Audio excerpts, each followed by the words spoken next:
Сәлеметсіздер ме, құрметті өнер сүйер қауым. Невзоровтар отбасы атындағы бейнелеу өнері музейі жергілікті қолөнер шеберлері шығармашылығымен таныстыру жолындағы онлайн байланысын әрмен қарай жалғастырады. Бүгінгі шығарылым ұлағатты ұстаз, республикалық ұстаздар арасындағы үздік педагог номинациясының жеңімпазы және қолөнершілік жолында өзіндік қолтаңбасы бар шебер, Евразия дизайнерлер одағының мүшесі Жұмадилова Сайрангүл Гимарановнаның шығармашылығына арналады. Шығарылым соңында шебердің тікелей қатысуымен өтетін тұмарша жасау шеберлік сабағын назарларыңызға ұсынамыз.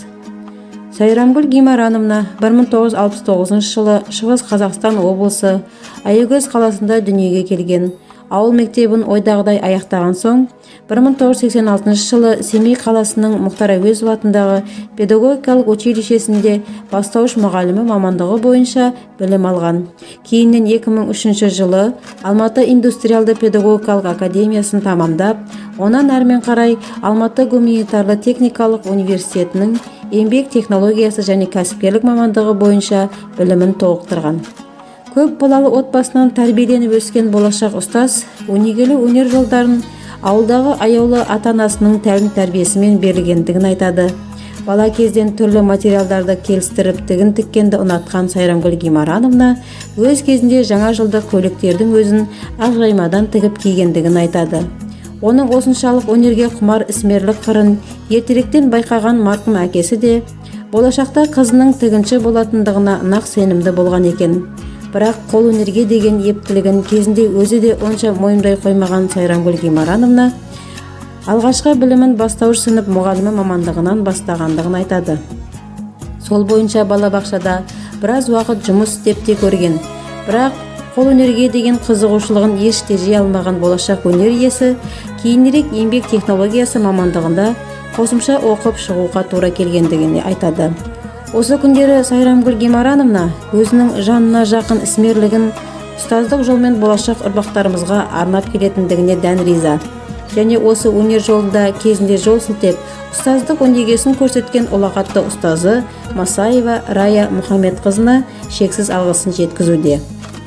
Қазіргі таңда осы ұстаздық салада 31 жылға жуық еңбек өтілімі бар Сайрангүл Гимарановна 2003 жылдан Семей қаласындағы нөмір 22 жалпы орта білім беру мектеп лицейінде технология пәні мұғалімі болып біраз жылдар қызмет етіп келген. Шәкәрім атындағы үш тілдік көп бейімді мектеп гимназиясында балалардың жан-жақты қол еңбегі түрлерін үйрету жолында қазіргі кезге дейін аянбай еңбек етіп келеді. Бүгінгі шәкірт ертеңгі маман демекші Сайрангүл Гимарановнадан еңбек технологиясы бағытында сабақ алған біраз шәкірттер осы күндері қолөнердің жан-жақты қырларын өз деңгейіне сай толықтай меңгеріп, өз нәтижелерін мектеп аралық сайыстарда әрдайым дәлелдеп келе жатыр. Әсіресе шебердің жетекшілік етуімен мектеп қабырғаларында біраз оқушылар бірқатар өнер туындыларының жасалу технологияларымен танысудан бөлек, заманауи бағытта дамып келе жатқан өнегелі өнер түрлерінің жасалу жолдарын үйреніп келеді. Сонымен қатар дизайнерлер көзқарастарын қалыптастыруда. Мысалы, түрлі түсті фетр материалдарынан дәстүрлі киім үлгілерін заманауи бағытта ойып дайындау техникасында біраз сәнді кеудешелер топтамаларын әзірлеу. Сонымен қатар арнайы станоктарда жүн, шикізат көздерінен ши тоқу әдістерінде жас ерекшеліктеріне сай шағын өрнекті панолар жасау жолдарын үйренуде. Сонымен қатар Абай, Шәкәрім портреттерін ши тоқмаларынан әзірлеуде шебердің нұсқауымен үндескен қол еңбектерін көруімізге болады. Ал тігін тігіп үйрену жолдарында шебердің оқушылармен орындалған кестелеу техникасымен біраз этно тақырыптағы пано картиналарынан өзіндік қанық түстілігімен көз жауын алатындығын көреміз. Әсіресе салт дәстүр фрагменттері, қазақ ауыл пейзажы және өрнекті композиция туындылары өзіндік көркем орындалғандығымен ерекше. Қол машинемен тігін тігуді үйрету процестерінен шебер мен оқушылар арасындағы нағыз топтық жұмысты байқаймыз. Яғни төрт құлақты және геометриялық өрнектер мен құрақ құрау әдістерінде шебердің оқушылар арасында ой бөлісуі, жеке-жеке құрақ фрагменттерін үйлесімін тауып жинап құрастыру процестері соның дәлелі. Ерінбеген етікші болар демекші Сайрангүл Гимарановна өз еңбек тәжірибесінде ой өрнектер туралы ойға түйгенін былай жеткізеді. Менің ою өрнектермен жұмыс істеп, оларды әрбір шығармашылығыма қолдану барысында бір түсінгенім, олардың тура дәлдік пен симметриялы теңдікте немесе жеке негізгі образды қолданысынан бөлек, олардың композиция тақырыбына жақтүстік үйлесімділігі әрі қонымдылығы, сонымен қатар заманына сай дизайндық жарасымдылығы бірін-бірін толықтырып тұру керек екендігін айтады. Өнерлінің өрісі кең демекші Сайрамгүл Гимарановна білім беруден бөлек өз оқушыларымен және жеке шығармашылық өнер туындыларымен түрлі шығармашылық көрмелерге қатынасып, қаламыздың мәдени дамуына әрдайым үлес қосып, нәтижелі марапаттауларға ие болып келе жатқандығын аңғаруымызға болады. Атап кетер болсақ, ұлағатты ұстаз атты республикалық ғылыми ізденіс жобаларын ұйымдастыру, үздік әдіс тәсілдерінің жүйесін бағытында Қазақстан суретшілерінің шығармашылығы атты жұмысымен қатысқаны үшін бірінші орын және диплом иегері. 2017 жылы республикалық ұстаздық еткен жалықпас атты педагогтар шығармашылығы байқауына белсене қатынасып, кәсіби шеберлігі мен жүлдегер даңқы және сертификат иегері атанған. 2018 жылы шебер ұстаз ретінде қалалық мектеп директорлары семинариясында жұқа киізден бұйымдар жасау шеберлік сынып сағатына жетекшілік еткендігін көреміз. Сонымен қатар Сайрамгүл Гимарановна халықаралық, республикалық, облыстық деңгейлерде ұйымдастырылған әртүрлі көрмелерде өзіндік белсенділігі мен біраз өнер ағымын бағындырғанын көреміз. 2012 жылы Жердің жүзі айнала атты облыстық балалар шығармашылық байқауы көрмесіне қатынасып, Қазақстан Республикасының Өскемендегі Ресей елшілігінің алғыс хатымен марапатталған. 2014 жылы Абай мемлекеттік тарихи, мәдени және әдеби мемориалдық қорық мұражайы және Семей қаласының білім бөлімі ұйымдастыруымен Мұхтар мұрасы адамзат байлығы атты байқау көрмелерінде бірсыпыра номинациялы дипломдарын жүлдегерлер. 2015 жылы Семей қаласы Невзоровтар отбасы атындағы бейнелеу өнері музейінде өткен Қазақ қолөнері мейрамы атты 3-ші аймақтық фестиваліне және 2016 жылы Қазақстан Республикасының тәуелсіздігіне 25 жылдығы мен Экспо 2017 көрмесіне арналған қолданбалы сәндік өнер шеберлерінің 6-ші аймақаралық байқау жәрмеңкесіне белсенділік танытқаны үшін біраз марапаттауларға ие болған. Осы білім беру және қолөнершілік жолында Сайрамгүл Гимарановнаның біраз айтарлықтай жетістіктерге қол жеткізгендігін көре аламыз.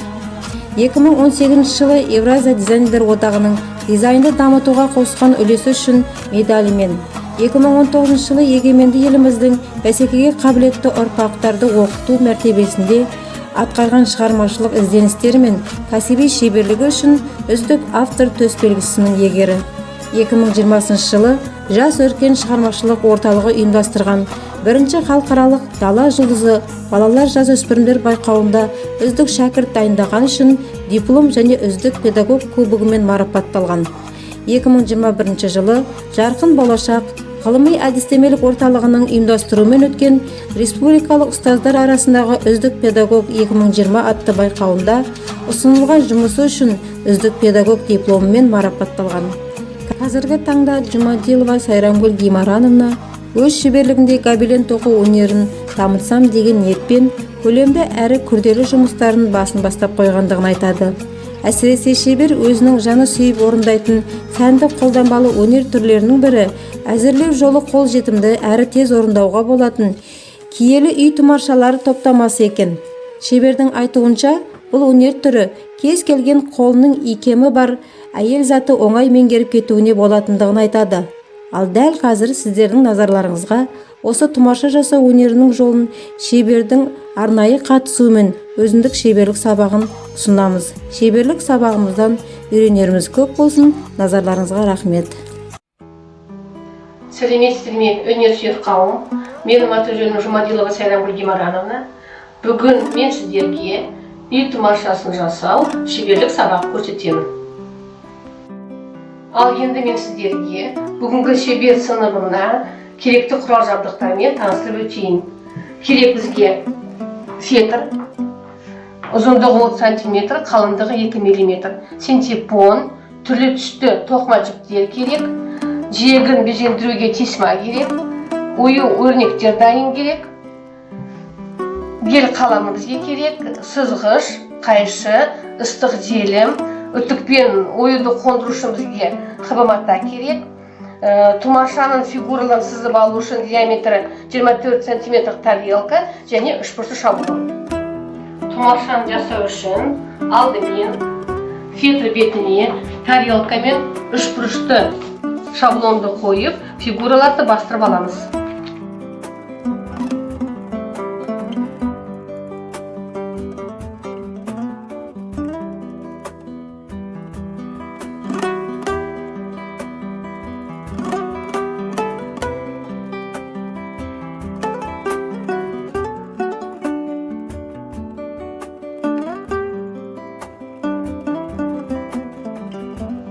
Ал енді бастырып болған соң фигураларды қиып аламыз.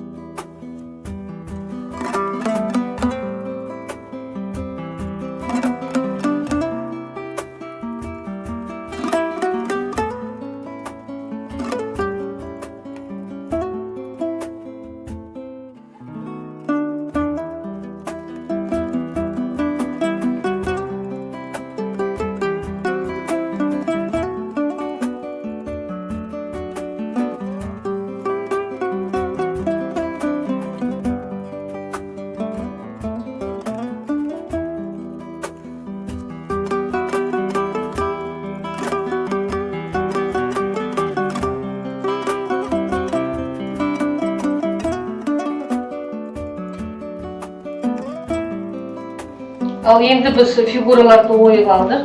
Енді бізге мына осы шеңберге ойуды дұрыстап орнату үшін біз белгілейміз нүктелерді. Бүктейміз бірінші. Шашақты күлтелерді үшін ақырындап жағынан кішкене нүкте арқылы белгіледік. Екі нүкте. Енді сол екі нүктені бір-біріне сәйкестіреміз. Сәйкестіру арқылы түбінен тағы да екі жағынан нүкте қыламыз, белгілейміз. Енді шашақ мына жерде мына үш бұрышты төменге жалғау үшін қазір мен табам мына төменгі нүктелерді. Ол үшін сызғышты алам. Бір 7 сантиметрдей. Міне 0-ден бастап 7 сантиметрге дейін апардым. Нүктемне белгіледім. Мына үш бұрышты жалғау үшін. Екінші жағынан тура барамда. Мына жерге жетін қоям ба сантиметрді. 0-ге дейін апарып, нүктемді орнатамын.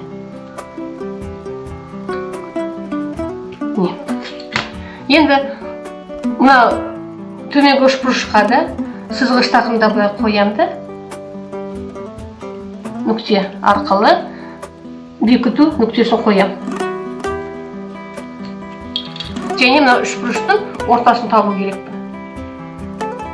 Екі бұрышын қосқан кезде үш жағынан ақырында ол мынау нүктеге сәйкес болу керек. Мынаға сәйкес болу керек. Мынау нүкте мынаға сәйкес болу керек. Бекіткен кезде мына жерде екі бау арқылы, үш бау арқылы мына үш бұрышты дөңгелек шеңберге жалғаймыз. Шашақты күлте деген нәрсе міне осы міне шашақтар. Бізге бір тұмарға 5 шашақ керек. Қазір сіздерге осы шашақты күлтені жасау жолын көрсетемін. Ал енді сіздерге шашақты жасау жолын көрсетемін. Шашақты жасау үшін бізге керек тоқыма жіп керек. Бізге кардон қағаз керек. Кардон қағазын ұзындығын аламыз. Шеңбердің радиусына тең болу керек. Шашақтың ұзындығы. Кардон қағаз алдым, өлшеп алдым нүкте арқылы. Енді шашақты орау үшін ең бірінші жіптің ұзындығы 20 сантиметр қылып қиып алдым. Кардон қағаздың ортасына ақырындап мына жіпті бекітем. Бекітемде жіпті шамамен 60 рет орайым, өйткені жібім жұқа болғандықтан шашақтарға.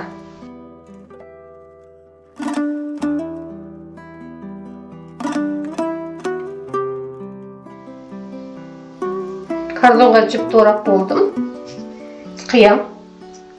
Ақырындап мына кардондағы жіпті ақырындап шешіп алам. Шешіп алдым. Байлап алам ортасын. Бекітем.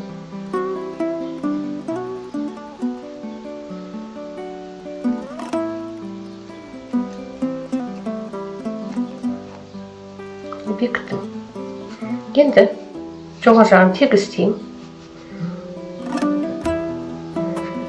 Жәнегін жіптегі 60 сантиметр қылып жіпті аламын, 60 сантиметріне.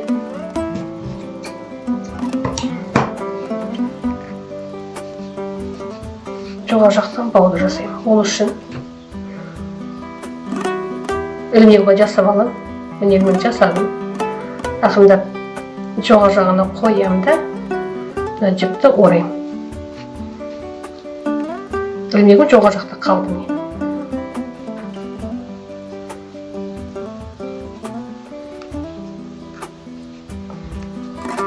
Тарту арқылы ілмектің ішіне кіргіземін. Іліп алдым. Ұстап тұрамын. Төменгі жіпті тарту арқылы. Ілмек кішірейеді. Екі жіп тарту арқылы. Мына жіп ортаға міне кетіп қалды. Болды. Артық жіпті қиып тастаймын. Бауымды бекіттім. Шықтым неменді былай. Енді бауырдың төмен жағын жіптер қиямыз.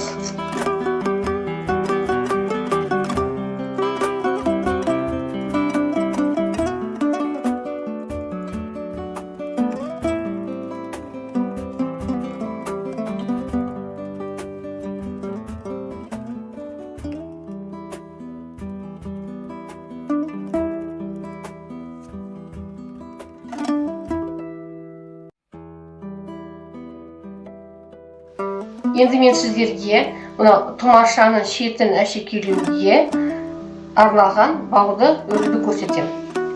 Ол үшін тоқыма жіпті аламын. Өлшеймін. Міне 2 қабаттап. Бір кеті 1,5 метрдей шығады ма? Жіпті алдым. Қидым.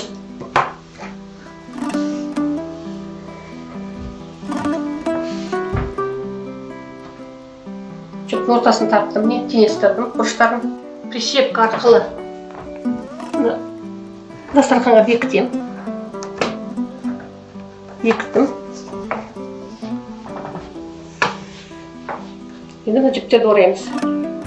Бір жаққа міне орау арқылы.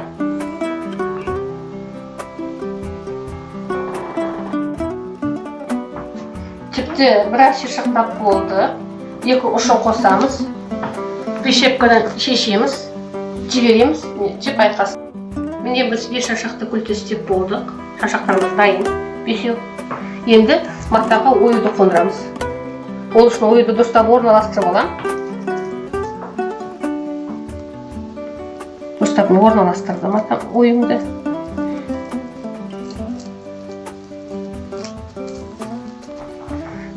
Жәнегі хаба матамды суға қуалып суладым.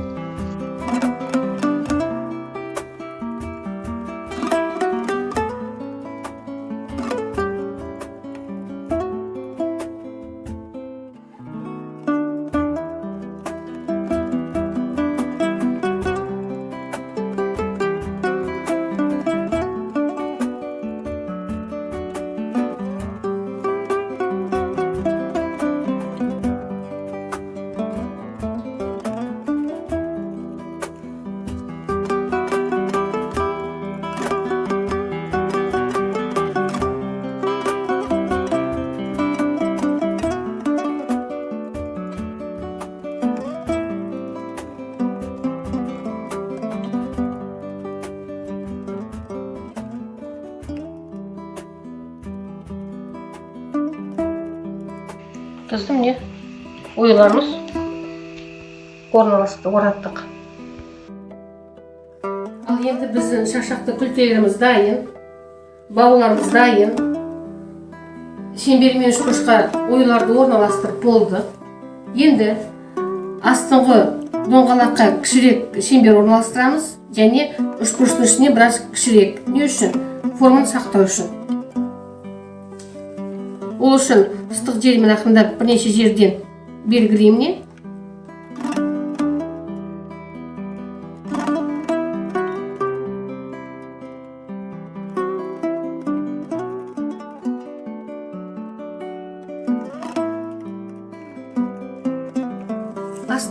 беттеріне орналастырамын. Ең бірінші бауды орналастырамын.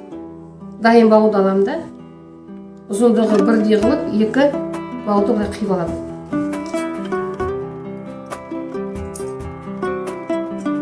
Денегін бізде белгілеген жерлерде, міне ортасына біз белгіледік, 7 см сыздық, осы нүктелерге мен жәнегі бауды орналастырамын. Ақырындап ыстық жері жағам.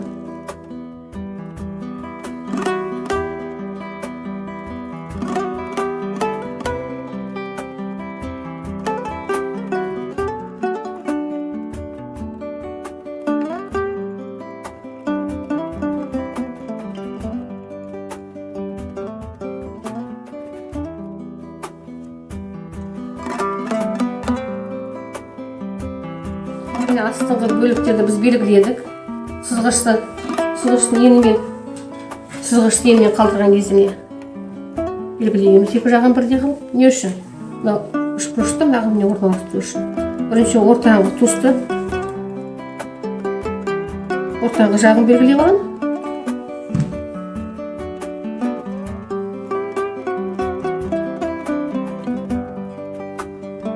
Ортаңғы жағын белгілеп алдым. Енді екі шетін белгілеймін.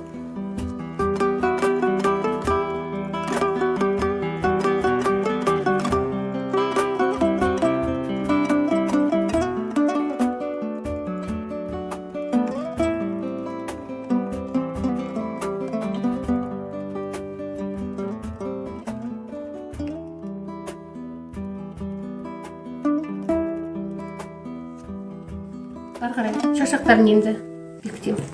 Шашақтарын нүкте арқылы 1 сантиметрде қалдырамын да.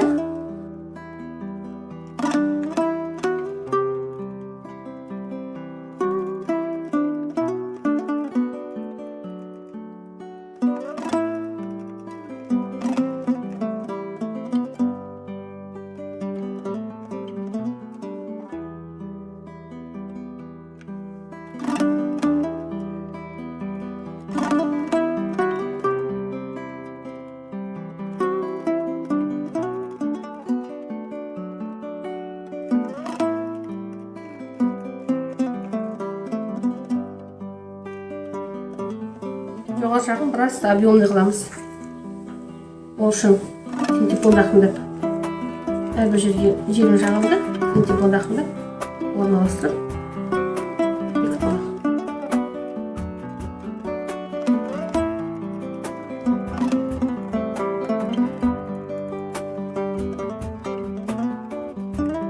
Енді шашақтарды орналастырып болдық. Қазір бетіне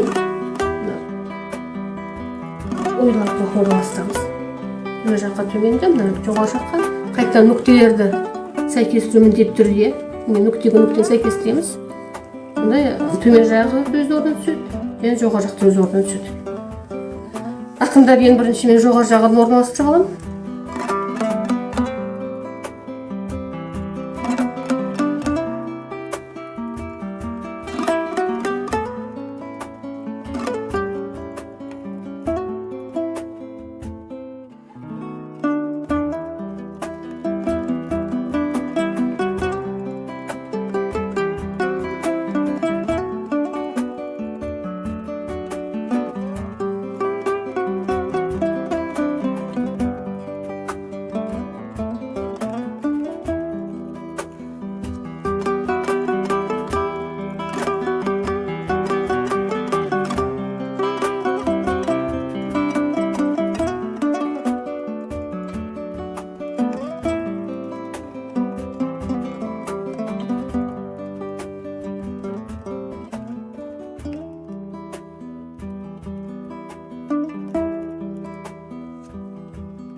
тұмарды безендіру сәтін бастаймыз.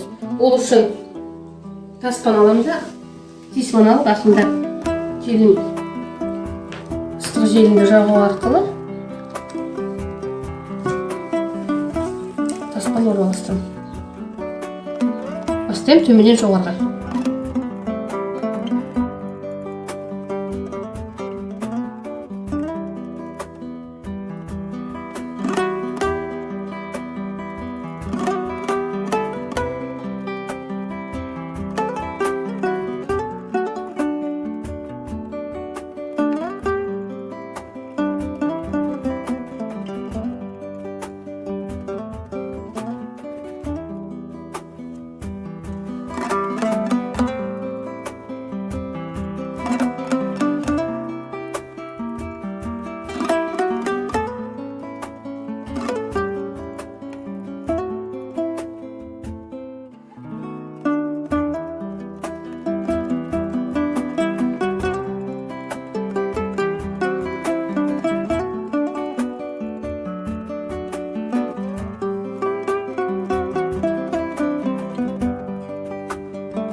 Ең соңғы біздің қалған нәрсеміз, ол жаңа баумен сырттан көмкеріп шығамыз. Ол үшін шашақтар артқа кетіп қалмау үшін шашақтың сырт жағынан бастаймыз. Шашақ үнемі болу керек ойдың бетінде. Желдеп шығамыз. Шашақты мен алдыға жібердім. Ақырындап мен жанына желім жақтым.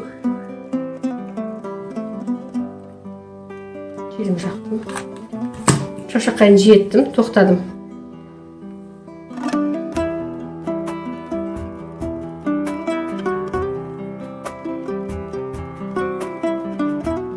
Шашақты алдыға қайтан жібереміз ойдың бетіне. Шашақтың артына өтеміз. Міндетті түрде. Егер шашақ артта қалып қоятын болса, онда шашақ артта көрмей қалады.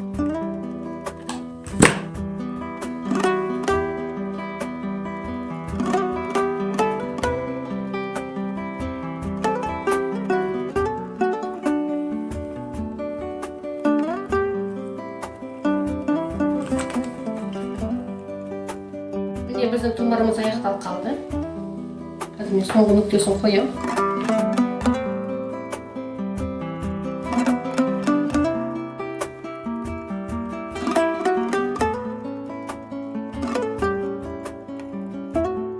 Тұмарымыз мен дайын.